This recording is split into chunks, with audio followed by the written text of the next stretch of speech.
የዛሬው እውነተኛ ታሪክ ደግሞ ስለ ኤሊየኖች ወይም ከዚህ ዓለም ውጪ አሉ ስለሚባሉት ፍጥረታቶች ነው። አለ የለም ልላችሁ ሳይሆን ይህን ታሪክ ከሰማሁ በኋላ እንዴ ብዬ እንድገረም ስላደረገኝ ነው ለእናንተ ለነግራችሁ የመጣሁት። እንድጠራጠር ያደረገኝን ቮይስ መጨረሻ ላይ ያሰማችኋለሁ።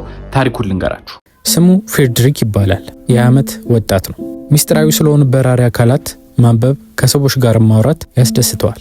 በዚህ ምክንያት የኤርፕሌን የማብረር ስልጠና እየወሰደ ነበር። ጓደኛው እንደተናገረው ከሆነ ዝምተኛና ቁም ነገረኛም ነበር። የሆነ ጊዜ ከሜልቦርን ወደ ኪንግ አይላንድ ለመሄድ ኤርፕሌኑን አዘጋጀና ጓደኛውን አግኝቶት ኪንግ አይላንድ ላይ የሚጠብቀኝ ሰው አለ፣ ማመጣላቸው እቃዎች ስላሉ እነሱን ይዤ እመለሳለሁ ብሎ ተሰናብቶት ወደ ኤርፕሌኑ ሄዶ በረራውን ጀመረ። ትንሽ ተጉዞ ከአውስትራሊያና ከሜልቦርን መካከል ካለው ባህር ላይ ሲደርስ ኃይለኛ ብርሃን ያለው በራሪ ወደሱ ሲመጣ ያያል። ግራ ተጋብቶ ሬዲዮን ብድግ አረገና አጠገቤ የሆነ ነገር እየበረረ ነው፣ ከዚህ በፊት እንዲህ አይነት በራሪ አካል አይቻላቅም፣ ረዘም ያለና በሚያብረቀርቅ ብረት የተሰራ ነው፣ የኤሮፕሌን ማረፊያ የሚመስሉ መብራቶች አሉት ብሎ ይነግረዋል።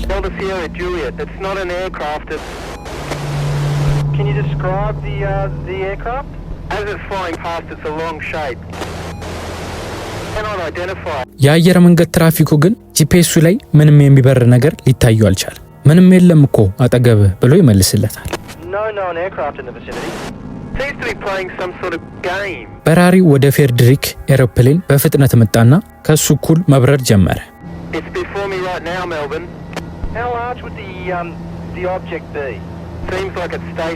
ፍሬድሪክ ሁኔታውን ለማስረዳት እየሞከረ በራሪው ከኤሮፕሌኑ በላይ በሮ ሄደና ዙሪያውን መሽከርከር ጀመረ።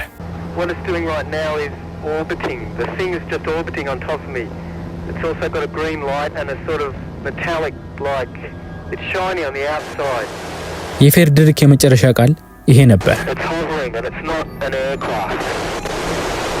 ሬዲዮ ሙሉ ለሙሉ ከመቋረጡ በፊት ብረት ሲፋቅ የሚመስል ድምጽ ተሰምቶ ነበር።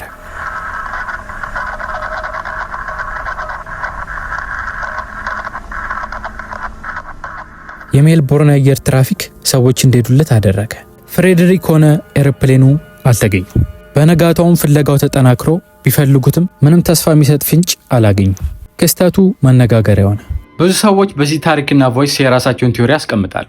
ሰሞኑን ከዚህ ታሪክ በኋላ ስለ ኤሊየኖች ትንሽ ለማጣራት ሞክሬ ነበር። ያገኘሁት ግን ከታሪኩ በላይ አስገርሞኛል። ከ2020 ጀምሮ የማይታወቅ በራሪ አካል አሜሪካ ውስጥ ታየ እየተባለ በዜና እየተነገረ ነበር። There are calls for the US government to be more transparent about UFO sightings. Two former Navy pilots. ጭራሽ ብሎ ደግሞ በቅርቡ አሜሪካ በምትገኘው ሜክሲኮ ውስጥ ከዛሬው በልጥ ጥርት ያለ ቪዲዮ የማይታወቅ በራሪ አካል ተገኘ እየተባለ ነው። ይህም ቪዲዮ ሰዎች ኤአይ እንዳልሆነ ለማረጋገጥ ሞክረው ነበር። 98% ኤአይ እንዳልሆነም ዌብሳይቱ ነግሯቸዋል። የኔ ጥያቄ ለምንድን ነው አሜሪካ ውስጥ ብቻ እየታዩ ያሉት ነው? የሆነ እንድናስብ የሚፈልጉት ነገር አለ ወይም እውነትም ኖሮ ሊሆን ይችላል። እናንተ ምን ታስባላችሁ?